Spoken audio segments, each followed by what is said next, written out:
அன்னைக்கு இருந்தவங்களாம் தியாகிகள், இன்னைக்கு அரசியல் துரோகிகள் தான் இருக்கிறாங்க. பிரபாகரனை வந்து தலைவராக கொண்டாடிட்டு இருக்கக்கூடிய கட்சிகள் வந்துட்டு நாளைக்கு இவங்க விடுதலையானவங்களுக்கு எம்எல்ஏ சீட்டு, எம்பி சீட்டு கொடுப்பாங்க. அப்போ நான் அதை பேசிட்டு வாய் மூடிட்டு காங்கிரஸ்லேயே இருக்கணுமா?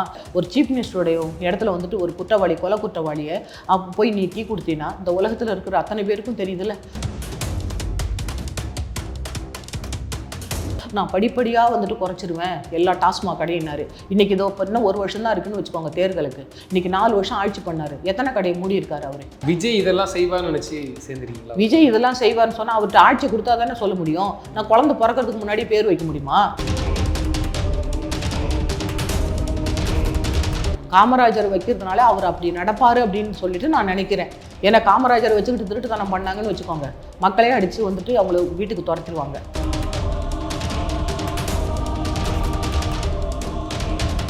அந்த கம்யூனிட்டி ஓட்டை கவர் பண்ணது அந்த கம்யூனிட்டி ஓட்டுன்னு சொன்னால் அந்த கம்யூனிட்டிக்காக மட்டும்தான் வஞ்சலை அம்மாள் ஜெயிலுக்கு போனாங்களா? எனக்கு 5 பாட்டில் ரத்தம் கொடுத்துருக்காங்க. என்ன ஜாதி ரத்தம்? பெண் ரத்தமா, ஆண் ரத்தமா? பாசிசம் அவர் சொன்னார், பாயாசம். அது கரெக்டு தானே? இன்னைக்கு காங்கிரஸில் பாசிசமே இல்லைன்னு சொல்கிறாங்க. ஜாதி பார்க்குறாங்களே, அங்கே போனோடனே எஸ்சி டிபார்ட்மெண்ட்டுங்குது, அங்கே மைனாரிட்டிங்குது, மீனவர் டிபார்ட்மெண்ட், ஓபிசின்னு. இன்னைக்கு வந்துட்டு இத்தனை சிஎம் இருந்துட்டாங்களே, எத்தனை சிஎம் போய் கல்லூரியில் படிச்சிருக்காங்க. ஆனால் அத்தனை பேருக்கும் வந்துட்டு இன்னைக்கு காலேஜ் இருக்குது. கரைவேட்டி தான் வித்தியாசம், காலேஜ் எல்லாம் ஒன்றா தான் இருக்குது. நீ வேலைக்காரன், you are a servant of public. நீ பப்ளிக் சர்வெண்ட்டுங்கிறாங்க. கலெக்டர் இருந்தாருன்னு சொன்னால் நீ கலெக்டர் சேரில் உட்காந்துட்டு வரக்கூடிய மக்களை எதுக்கு நீ நிற்க வைக்கிற? நீ திருடுற, உன் அப்பா திருடி, நீ அதை பாதுகாக்கிற, திருடுற, அதுக்கு பிறகு உன் பிள்ளைகிட்ட கொடுக்குற, உன் பேர பிள்ளைகிட்ட. நீங்கள் திருந்தவே மாட்டீங்களா? நீங்கள் மூட்டை மூட்டையாக பணம், பொனாரையில் பணத்தை எடுக்க வேண்டியிருக்கு. உன் வீட்டில் மூட்டை மூட்டையாக பணம் கட்டி இருக்கிற. ஏது இது? உனக்கு என்ன சம்பளம்? ஒரு எம்எல்ஏக்கு என்ன சம்பளம்? ஒரு எம்பிக்கு என்ன சம்பளம்? எல்லாம் ஓசில் தானே அனுபவிக்கிறேன் நீங்கள். அப்புறம் எதுக்கு மக்களை பார்த்து ஓசிங்கிறீங்க? என்னெல்லாம் அழிச்சாட்டியம் பண்ணிக்கிட்டு இருக்கிறீங்க? யாராச்சும் ஒருத்தர் கேட்க வரமாட்டாங்களா? அதுக்கு தான் இந்த விஜய் வந்திருக்கார் நான் நினைக்கிறேன்.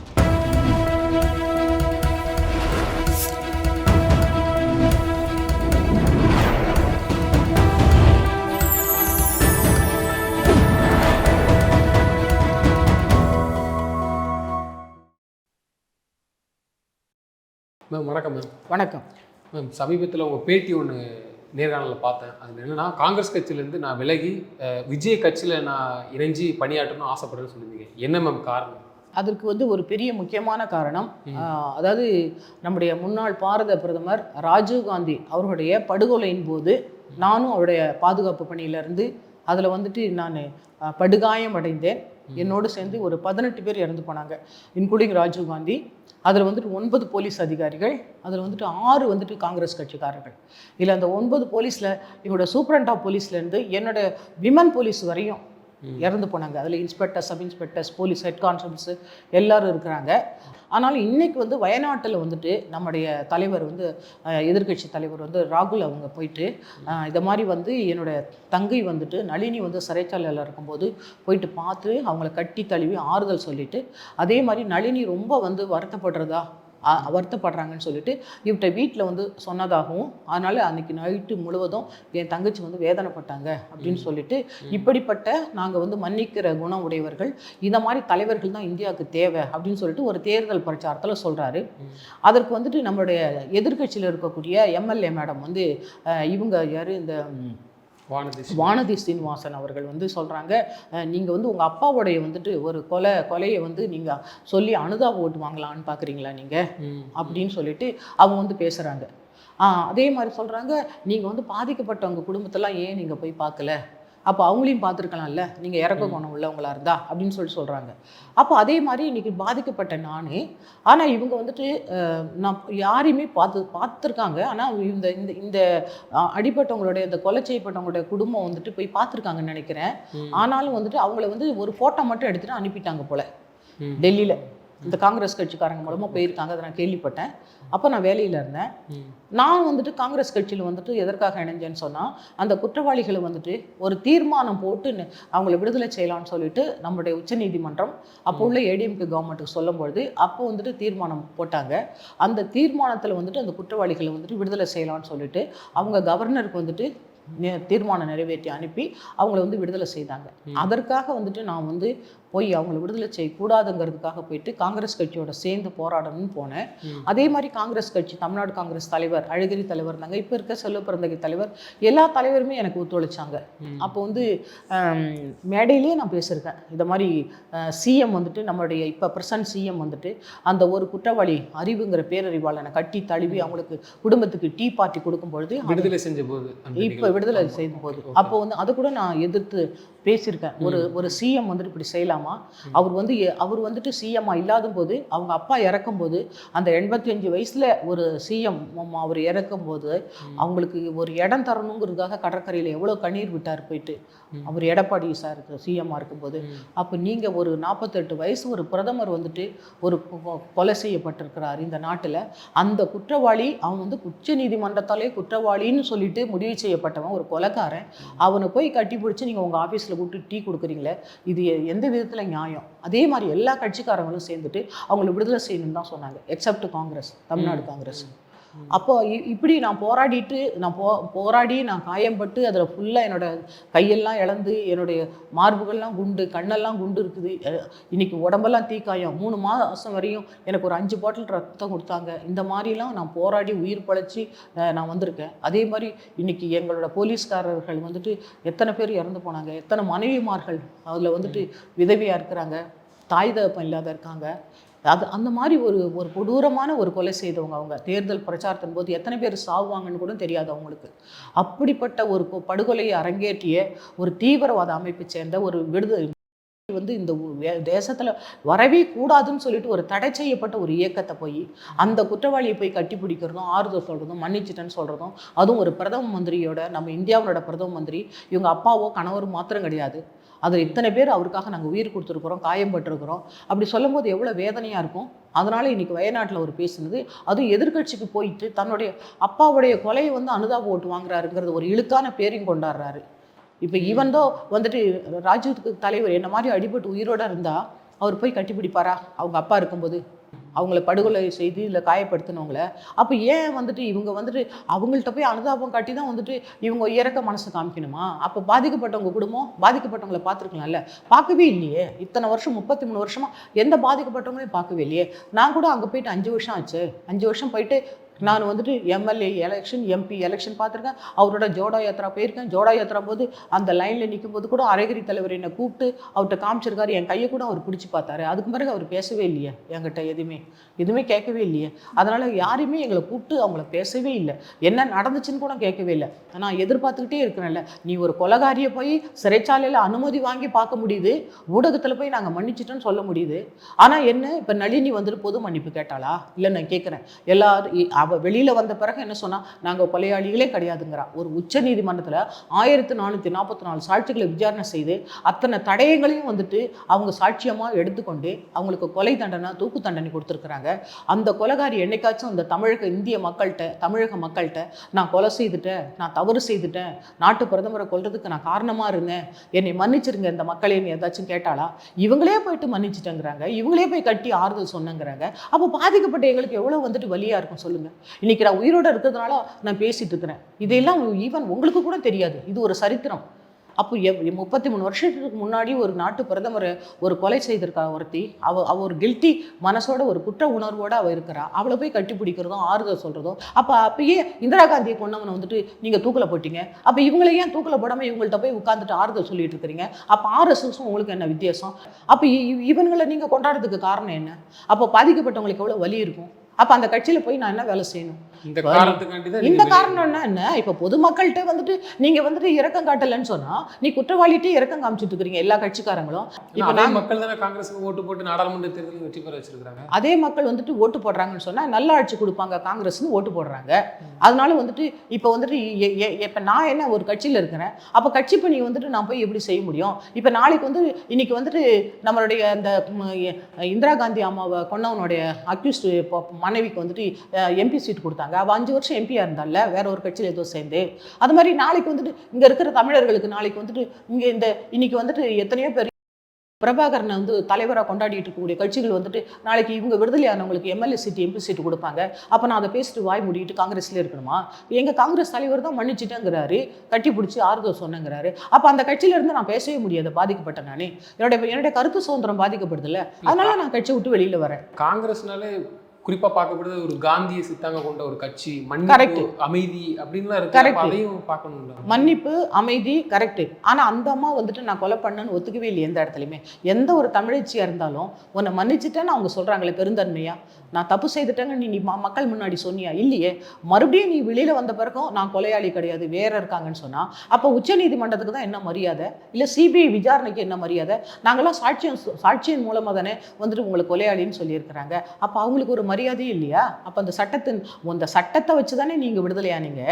அந்த சட்டத்துக்கே மரியாதை கொடுக்காத மாதிரி இப்போ சட்டம் வந்துட்டு உங்களை வந்து விடுதலை செய்யின்னு சொல்லுது, இல்லை தூக்கில் போட்டுன்னு சொல்லுது. ஆனால் நீங்கள் என்ன சொல்கிறீங்க? இத்தனை சாட்சிகளையும் வந்துட்டு விசாரணை பண்ணி இவ்வளோ சிபிஐ வந்துட்டு மக்களோட வரி பணத்தில் விசாரணை, இத்தனை கோர்ட்டு நீதிபதிகள் இவ்வளோ நடந்தும் நான் குற்றவாளி இல்லைன்னு வெளியில் சொல்கிறேன். அப்போ ஏன் பொய்யா சொல்கிறேன் வந்து வெளியில்? அப்போ பாதிக்கப்பட்ட எங்களுக்கெல்லாம் வந்துட்டு எல்லாரையும் மன்னிச்சிட்டோன்னு வச்சுக்கோங்க. அப்போ எந்த போலீஸ் ஸ்டேஷன் தேவையில்லை, எந்த கோர்ட்டும் தேவையில்லையே. எல்லாரையும் மன்னிச்சிருவோமா? இப்போ இருக்கிற குற்றவாளிகள் எல்லாம் விடுதலை செய்து சிஎம் வந்து டீ கொடுப்பாரு, எல்லா கட்சிக்காரங்களும் சேர்ந்து எல்லா கொலையாளியும் ஏன்னா அவங்க வீட்டில் ஒருத்தவங்களை கொன்னா அவங்களையும் வந்துட்டு மன்னிச்சிடலாமா? அவங்க மன்னிச்சிருவாங்க எல்லா கட்சிக்காரங்களும். அப்போ போலீஸ் ஸ்டேஷன் தேவையில்லையே, அப்போ கோர்ட்டே தேவையில்லையே.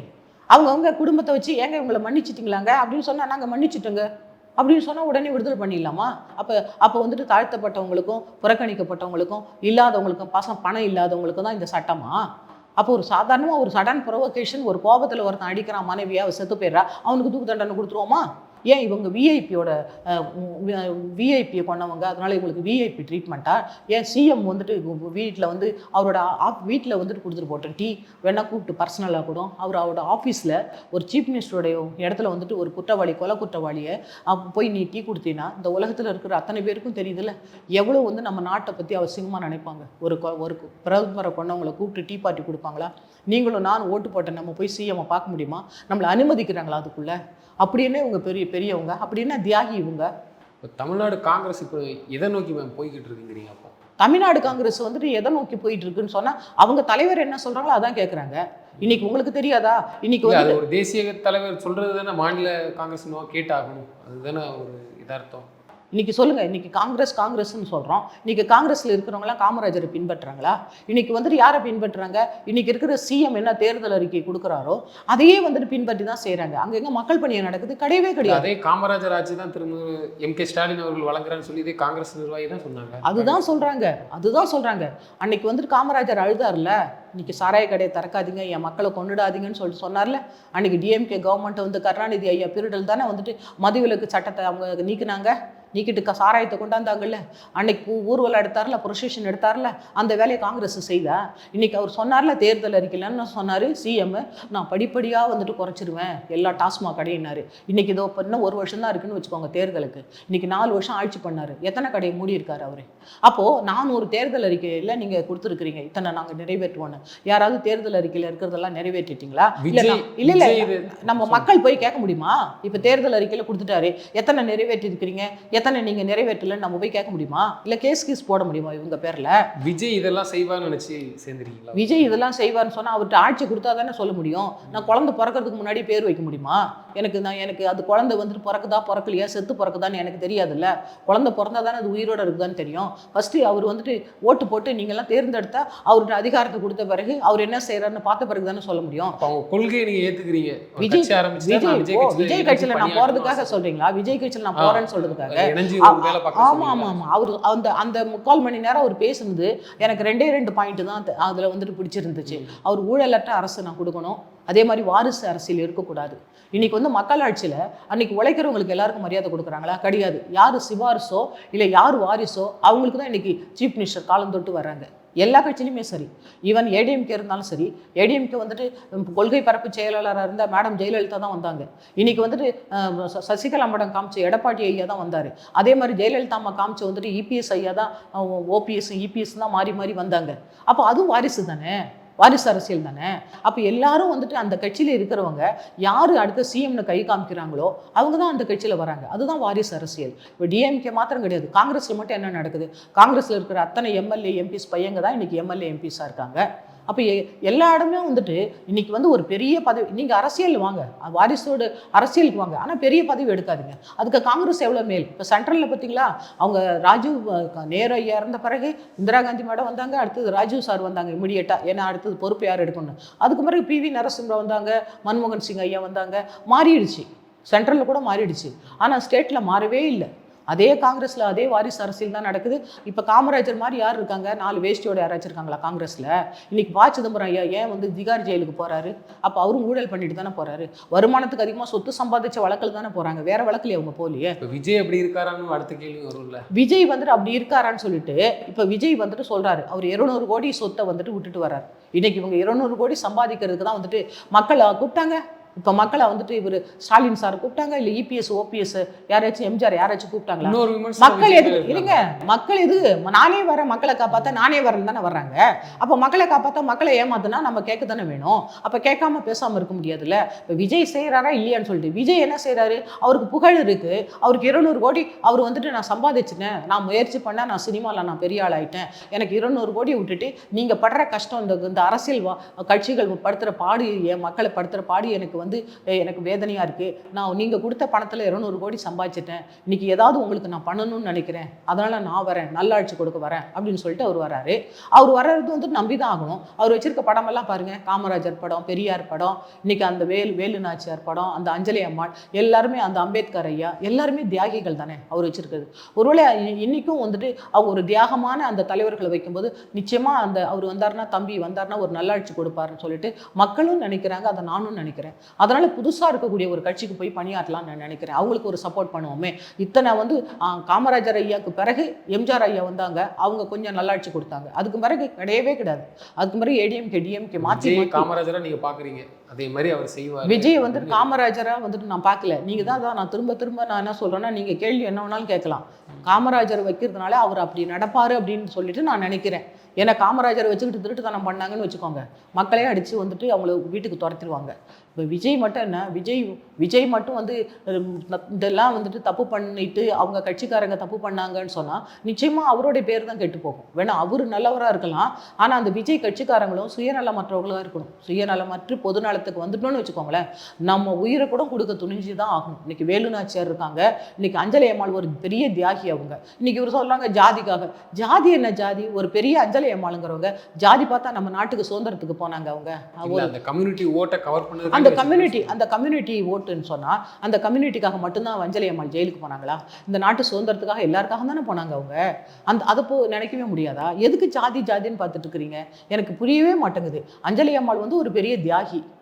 அவங்களுக்கு அந்த ஹிஸ்ட்ரி வந்துட்டு எந்த ஜாதி பொம்பளைக்கு இருக்குது? இல்லை. அப்போ ஏன் ஜாதி பார்க்குறீங்க? அதில் அந்த அம்மா எல்லாருக்காக சுதந்திரத்துக்காக போராடினாங்களே, போயிட்டு தான் குழந்தைய கூட பரோலில் வந்து பெற்றுட்டு போகிறாங்கன்னா அந்த அம்மா எவ்வளோ கஷ்டப்பட்டுருப்பாங்க அந்த ஜெயிலில். அந்த ஆங்கிலேயர்கிட்ட எவ்வளோ அவங்க கஷ்டப்பட்டு அவங்களுக்கு எத்தனை வாட்டி ஜெயிலில் பிடிச்சி போட்டிருக்காங்க. அவங்க புருஷன் மனைவி மாறி போனாங்க இந்த ஜெயிலுக்கு, தான் குழந்தைங்களை கூட பார்க்கவே இல்லை. அந்த தியாகம் எல்லா பொம்பளைக்கும் வேணும்னு தான் அவர் வச்சிருக்காரு. நீ கட்சிக்கு வந்துட்டீங்கன்னா, பொது மக்களுக்காக நீ வந்துட்டின்னு சொன்னால் உன் குடும்பத்தெல்லாம் விட்டுற வேண்டிதான். அதுக்கு ஒரு உதாரணம் அஞ்சலி அம்மாள் தான். இன்னைக்கு வேலு நாச்சியாரம்மா தன்னோட புருஷனை வந்து ஆங்கிலேயன் கொண்டுட்டான்னா நான் பேசாமல் இருக்க மாட்டான்னு ஒரு விதவியாக இருந்த போதும் அந்த ஆங்கிலேயனை எதிர்க்கிறதுக்காக தானே வந்துட்டு ஒரு அரசி வந்துட்டு எப்படி போராடினாங்க. அப்போ அந்த மாதிரி ஒரு வீரமான பெண் வேணும்னு சொல்கிறாரு அவர். இன்னைக்கு அம்பேத்கர் ஐயா கொண்டாந்தாருன்னு சொன்னால் அவ்வளோ பெரிய சட்ட மேதை, சமத்துவம், சகோதர தத்துவம் சொல்கிறாரு. God created man in one blood, மனுஷ ஜாதியான சகல ஜனங்களையும் கடவுள் ஒரே ரத்தத்தினால் உண்டு பண்ணாரு. எனக்கு 5 பாட்டில் ரத்தம் கொடுத்துருக்காங்க. என்ன ஜாதி ரத்தம்? பெண் ரத்தமா ஆண் ரத்தமா? உயர்ந்த ஜாதியா தாழ்ந்த ஜாதியா? என்னத்துக்கு? இன்னைக்கு ஈவன் காங்கிரஸில் கூட ஜாதி பார்க்க தான் செய்கிறாங்க. பாசிசம் அவர் சொன்னார பாயாசம், அது கரெக்டு தானே? இன்னைக்கு காங்கிரஸில் பாசிசமே இல்லைன்னு சொல்கிறாங்க, ஜாதி பார்க்குறாங்களே. அங்கே போனோடனே SC டிபார்ட்மெண்ட்டுங்குது, அங்கே மைனாரிட்டிங்குது, மீனவர் டிபார்ட்மெண்ட்டு, OBCன்னு அங்கேயும் ஜாதி பிரிச்சிடறாங்களே. அப்போ ஒவ்வொரு ஜாதிக்காரன் போகும்போது இந்த ஜாதியான்னு ஐடென்டிஃபை பண்ணிடுறாங்கல்ல. அப்போ எல்லா இடங்கள்லையும் இந்த ஜாதி இருக்க தானே செய்யுது. யாருமே இந்த ஜாதிக்கு வந்துட்டு அப்பாற்பட்டவங்க கிடையாது. எல்லாரும் வந்துட்டு அவங்க நேரடியாக சொன்னால் இவங்க மறைமுகமாக பின்பற்றுறாங்க. அதனால் இங்கே இருக்கக்கூடிய அனைத்து ஜாதிக்கும் அவர் வந்துட்டு அந்த அந்த தலைவர்களை தேர்ந்தெடுத்திருக்காரு. இன்னைக்கு பெரியார் ஐயா பெண் உரிமை பற்றி பேசுனாங்க. இன்னைக்கு காமராஜர் ஐயா தன்னையே தியாகமாக கொடுத்துட்டாங்க இந்த உலகத்துக்காக. அவங்க அம்மாவை கூட பார்க்கல அவர். அதுக்கு பிறகு நம்ம வேலு நாச்சியார் அம்மா, அம்பேத்கர் ஐயா, இப்படி அவர் வச்சிருக்கக்கூடிய தலைவர்கள் எல்லாம் பார்க்கும்பொழுது நிச்சயமா இந்த நாட்டுக்காக தியாகம் பண்ணவங்களை தானே அவர் வச்சிருக்காரு. அப்போ நிச்சயமா அவர் வந்துட்டு நல்லா செலக்ட் பண்ணி இந்த மாதிரி தலைவர்கள் மாதிரி நான் ஒரு ஆட்சியை கொடுப்பேங்கிற மாதிரி தானே கொண்டாடுறாரு. அதனால அவரை நம்ம நம்பி தானே ஆகணும். ஏன் ஒரு புதுசாக ஒரு வரவு இருந்துச்சுன்னு சொன்னால் அவர் புதுசாக ஏன் நல்லது பண்ண மாட்டாரா? அவருக்கு சப்போர்ட் பண்ணி பார்ப்போம். அவரும் வந்து தப்பு பண்ணுறாருன்னா மக்கள் தூக்கி எறிஞ்சிட போகிறாங்க. தப்பு பண்ணுறவங்களை இப்போ ஏன் நீங்கள் காங்கிரஸை விட்டுட்டு வாங்க, இல்லை டிஎம்கே விட்டுட்டு வாங்க, இல்லை ஏடிஎம்கே விட்டுட்டு ஓட்டு போடுங்க நம்ம கேட்குறோம். நான் ஒரு நல்லாட்சி கொடுக்குறேன், மக்களை பாதுகாக்கிறேன், அதனால் எனக்காக நீங்கள் ஓட்டு போட்டிங்கன்னா உங்களை நான் பாதுகாப்பேன், உங்களுக்கு நல்லாட்சி கொடுப்பேன் அப்படின்னு அவர் கேட்குறாரு. நம்ம இஷ்டம் இருந்தால் ஓட்டு போட போகிறோம். இல்லாட்டா இந்த ஆட்சி முன்னாடி இருந்த ஆட்சிகள் நல்லது பண்ணியிருந்தாங்களோ அவங்களுக்கு ஓட்டு போட போகிறோம்.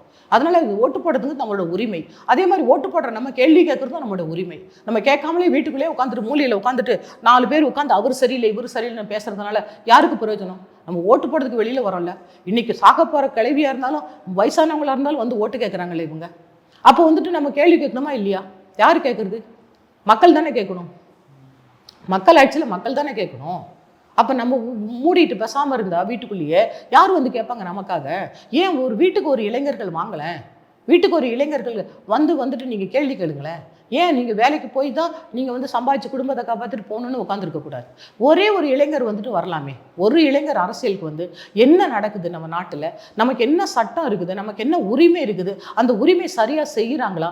யாரோ ஒருத்தவங்க இன்னைக்கு வந்துட்டு இத்தனை சிஎம் இருந்துட்டாங்களே, எத்தனை சிஎம் போய் கல்லூரியில் படிச்சிருக்காங்க, ஆனால் அத்தனை பேருக்கும் வந்துட்டு இன்னைக்கு காலேஜ் இருக்குது.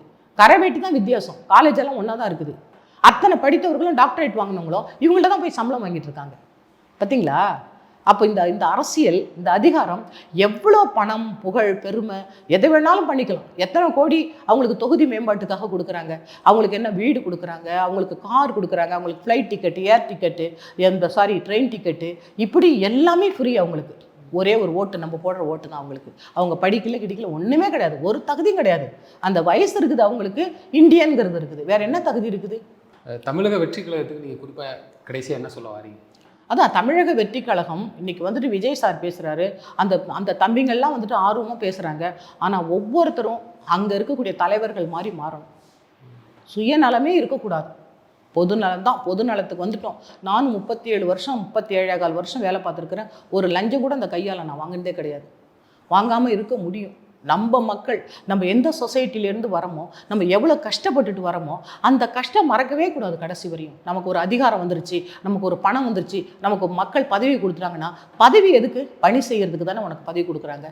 நீ வேலைக்காரன், you are a servant of public. நீ பப்ளிக் சர்வெண்ட்டுங்கிறாங்க. ஒரு வேலைக்காரனை நம்ம வீட்டில் எப்படி ட்ரீட் பண்ணுவோம் அப்படி தான். இன்றைக்கி ஒரு கலெக்டர் இருந்தாருன்னு சொன்னால், நீ கலெக்டர் சேரில் உட்காந்துட்டு வரக்கூடிய மக்களை எதுக்கு நீ நிற்க வைக்கிற?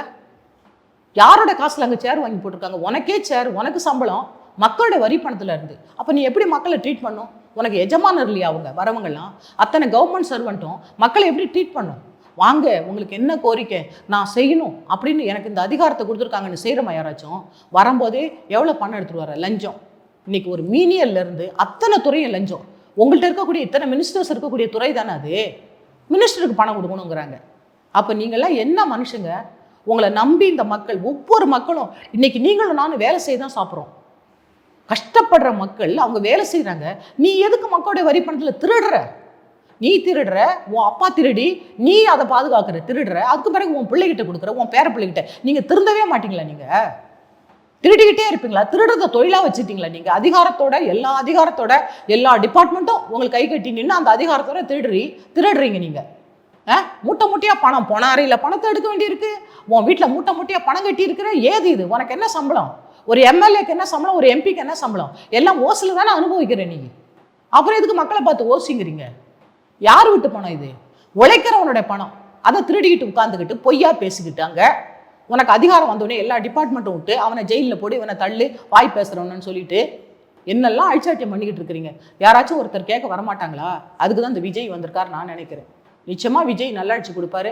அந்த தம்பிங்க, இளம் தம்பிங்கெல்லாம் படித்தவங்க எல்லாருமே நிச்சயமாக அவர் சொல்கிறத கேட்டு மக்களுக்கு இன்னைக்கு நிச்சயமாக வந்துட்டு ஒரு இளைஞர்கள், ஒரு வீரியமிக்க இளைஞர்கள் அவங்க வேணும். இன்னைக்கு வந்துட்டு எப்படி வந்து நம்மளுடைய அந்த ஜல்லிக்கட்டு போராட்டத்தில் வந்துட்டு அந்த சட்டத்தையே மாற்றி அமைச்சாங்க அந்த இளைஞர்கள். அப்படி வந்து இளைஞர்கள் வரணும், போராடணும். இது ஒரு சுதந்திர போர். அன்னைக்கு இருந்தவங்களாம் தியாகிகள், இன்னைக்கு அரசியல் துரோகிகள் தான் இருக்கிறாங்க.